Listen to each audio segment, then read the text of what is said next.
Informasi komoditas harga emas turun di awal pekan karena kurangnya kemajuan negosiasi antara Amerika dan Iran. Harga minyak kembali melonjak di tengah konflik Amerika dan Iran kembali memanas. Sementara harga batu bara turun di Jumat pekan lalu dan mencatat penurunan di 1,61% dalam sepekan terakhir.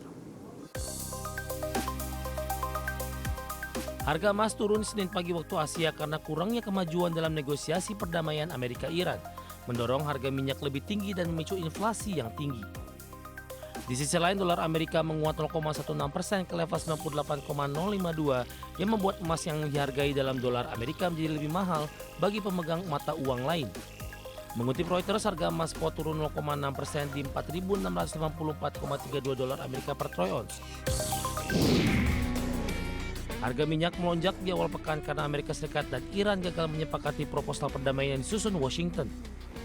Sementara Selat Hormuz sebagian besar tetap tertutup sehingga menjaga energi global tetap stabil dan pasokan ikut terbatas. Senin pukul 7.00 waktu Indonesia Barat, harga minyak Brent pengiriman Juli 2026 menguat 3,14% di 104,47 dolar Amerika per barrel, memperpanjang kenaikan 1,23% Jumat pekan lalu. Minyak WTI Amerika pengiriman Juni 2026 naik 3,24% di 98,51 dolar Amerika per barrel, setelah itu tutup menguat 0,64% di sesi sebelumnya.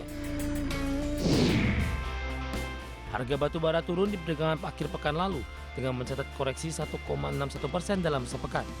Dikutip Bloomberg, harga batu bara di pasar East Newcastle kontrak pengiriman Juni ditutup di 131,75 dolar Amerika per ton, berkurang 0,34%. Pelemahan harga batu bara disebabkan peralihan energi akibat Perang Timur Tengah yang tidak seagresif seperti perkiraan sebelumnya. Ada anggapan perang yang menutup akses Selat Hormuz akan membuat batu bara menjadi primadona, terutama karena gangguan pasokan gas alam cair. Dari berbagai sumber untuk Exchange.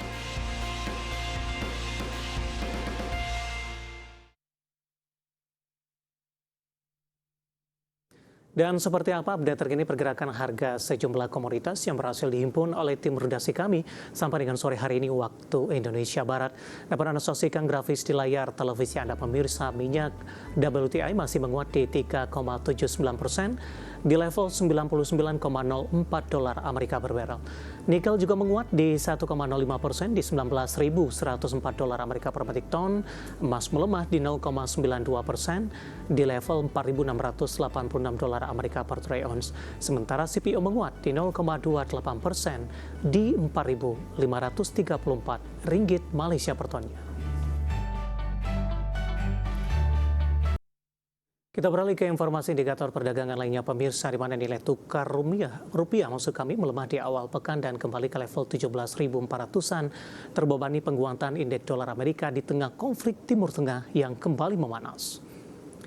Dikutip data terbaru hingga perdagangan Senin siang tadi, rupiah melemah di 0,23% di level 17.405 per dolar Amerika, di mana secara intraday rupiah sempat melemah ke 17.410 per dolar Amerika.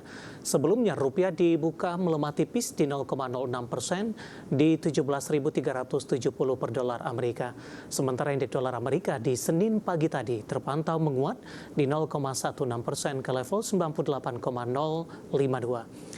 Dari sisi eksternal pemirsa, dinamika dolar Amerika di pasar global dan di tengah penguatan kembali menjadi perhatian, di mana penguatan dolar terjadi seiring meningkatnya kembali permintaan terhadap aset safe haven, dipicu belum adanya titik terang dalam upaya diplomasi untuk mengakhiri konflik Amerika dan Iran yang telah berlangsung selama 10 pekan.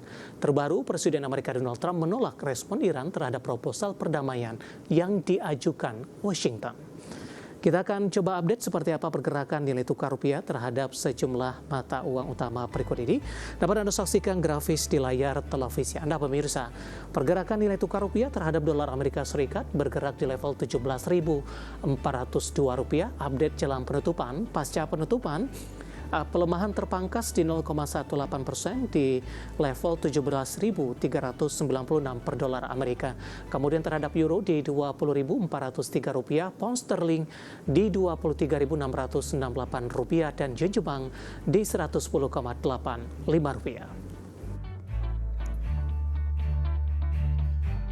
Dan selanjutnya mari kita coba simak beberapa sentimen yang berkembang di sepanjang perdagangan hari ini yang berhasil dihimpun oleh tim redaksi kami dan diproyeksikan akan mempengaruhi pergerakan indeks harga saham gabungan.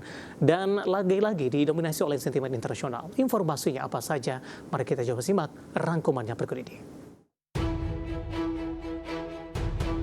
Dikutip dari Bloomberg, Presiden Donald Trump dan Iran saling menolak proposal perdamaian terbaru masing-masing untuk mengakhiri konflik yang telah berlangsung selama 10 minggu. Trump dalam unggahan media sosial menyebutkan proposal Iran sama sekali tidak dapat diterima. Menurut laporan Wall Street Journal, Iran menawarkan untuk memindahkan sebagian cadangan uranium yang diperkaya tingkat tinggi ke negara ketiga, namun menolak gagasan membongkar fasilitas nuklir. Namun Iran membantah laporan tersebut. Di tengah serangkaian insiden yang terus mengancam gencatan senjata, belum jelas pertukaran proposal perdamaian terbaru dari kedua pihak dapat membuka jalan bagi dibukanya kembali Selat Hormuz. Dikutip dari AFP, Biro Statistik Tenaga Kerja Amerika atau BLS merilis total lapangan kerja non-pertanian naik 115.000 di April, melampaui ekspektasi analis dengan para ekonom yang disurvei Dow Jones Newswires dan Wall Street Journal memperkirakan pertumbuhan sebesar 55.000. Sementara tingkat pengangguran tidak berubah pada 4,3%. Kenaikan tersebut terutama terjadi di sektor perawatan kesehatan, transportasi dan pergudangan, serta perdagangan retail. Raihan ini kemungkinan akan meyakinkan para pejabat The Fed dapat mempertahankan suku bunga tetap stabil untuk saat ini, karena melonjaknya biaya energi akibat perang Iran memicu kekhawatiran inflasi.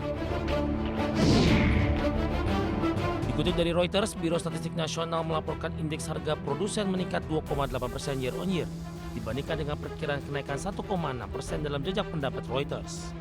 Indikator tersebut membalikkan tren penurunan selama 41 bulan di Maret ketika harga naik 0,5%. Harga produsen China di April 2026 mencapai level tertinggi dalam 45 bulan. Sementara inflasi konsumen juga meningkat karena biaya energi global tetap tinggi. Sementara indeks harga konsumen naik 1,2% year on year dibandingkan dengan perkiraan kenaikan 0,9%. Dari berbagai sumber untuk Aris Channel. Dan mengawali perjumpaan pemirsa, saya akan coba sampaikan update pergerakan indeks harga saham gabungan tepatnya di 30 menit jelang penutupan perdagangan di sesi kedua hari ini, di mana tekanan yang terjadi terhadap indeks harga saham gabungan kembali cukup dalam, namun sejauh ini masih bertahan di atas level 6.900-an pemirsa. Di mana posisi saat ini indeks harga saham gabungan melemah di 0,96%, hampir mendekati 1%, dan bergerak di level 6.905,481. Secara intraday dibuka di zona merah pada pagi tadi di 6.959,943, kemudian mengalami tekanan yang cukup dalam pasca pembukaan di 6.846,632. Pasca menyentuh ke level intraday terendahnya, laju dari pelemahan indeks harga saham gabungan terpangkas, dan pasca pembukaan sesi pertama pada sesi kedua maksud kami pada siang tadi, indeks harga saham gabungan sempat memberikan perlawanan dan berbalik ke zona hijau.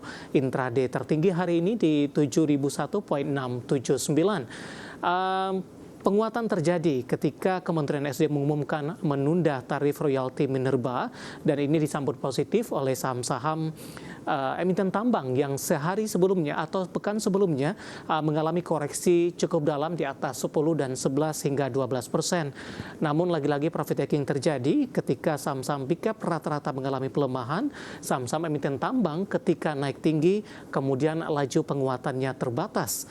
Namun Inco saat ini masih berada di level atas penguatan dengan menguat 11%. Saham-saham yang hari ini menjadi pemberat indeks harga saham gabungan seperti kami informasikan sebelumnya, ada BMRI pemirsa melemah di atas 8%, 4260 hari ini berkaitan dengan ex-dividennya, kemudian perbankan big cap lainnya.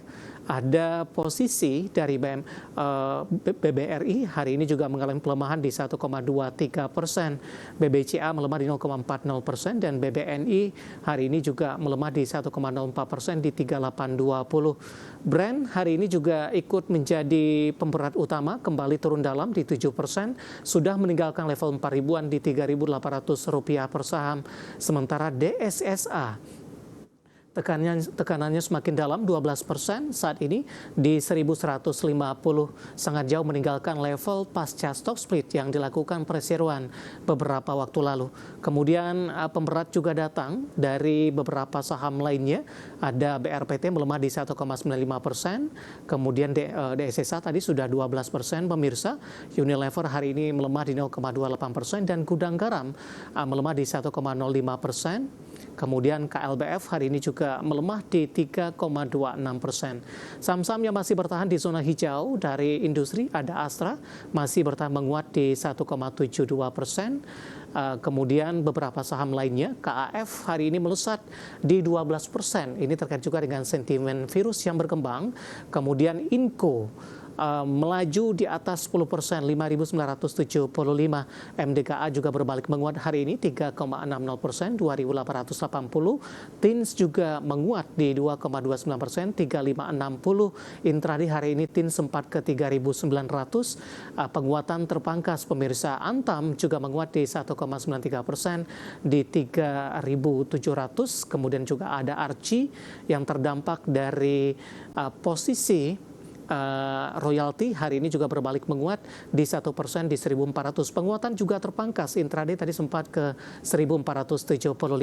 Updatean pergerakan indeks harga saham gabungan tepatnya di 30 menit jelang penutupan perdagangan di sesi kedua hari ini dan semoga bisa menjadi salah satu referensi untuk Anda.